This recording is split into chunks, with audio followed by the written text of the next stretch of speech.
Sometimes when we're in conflict with a loved one, a spouse, a business partner, or even conflict with ourselves, we attach the ego too much to the reason there is a conflict. Now, if you can remove the ego from a conflict, whether it be a positive or a negative reinforcement of the ego, A, the conflict may be resolved a bit quicker, and B, nobody's feelings are going to be attached to the result of the conflict.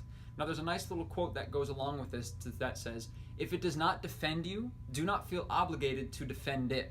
So many people, when facing a new lifestyle shift or parameter, they get defensive of their habits, right? I do this, or I like to do this thing. I feel that I cannot maybe go on or survive in context without this one thing, this habit or behavior.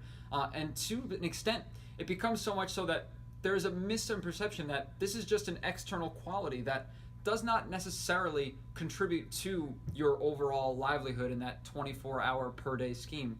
It's just an add-on that you enjoy or something that you find rewarding in some sense. But when it gets down to a point, whether it's with a conflict with yourself to let go of an old behavior or not, detaching that sense of connection to it and looking at it exactly for what it is. So cutting the fluff, right? I had a great example of this today with my girlfriend. We were walking through the woods and she decided to wear sandals. Absolutely fine. I was leading most of the trip wearing my trail runners, but I wanted to be able to hear the conversation a little better, so we decided to switch spots. Well, within 5 steps, I ended up stepping on her foot and ended up ripping part of her sandal. Now, we had a little conflict, of course. A, because I broke her sandal. B, it was a little uncomfortable. I stepped on her foot. 3, she wasn't able to walk out of the woods at a nice pace, and it kind of offset a little bit of our whole journey of going out there to kind of disconnect, take a breath at the end of her finals, and as well as just kind of connect a little bit with nature. But instead, we had a little bit of some conflict in the woods. And one thing that happened was I was attaching the sense of who really gives a shit, it's a sandal, and not always acknowledging the fact that it was something that she owned, she was comfortable with, she enjoyed to wear these things. So I myself was tying a little bit of my ego into it, that it's just a material possession, and in that conflict, I wasn't able to empathize and see her side of the story because I let my thick-headedness get in the way of opening up and seeing another perspective.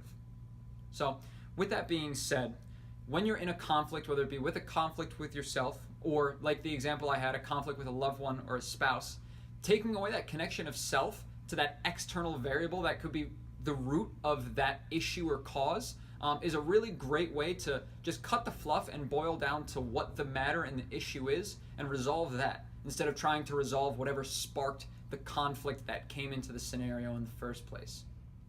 Now, it might not happen right away, but with a little bit of persistence and patience between yourself and the one that you're talking or resolving the conflict with, there can be a room for great growth both intrapersonally and for your communication skills.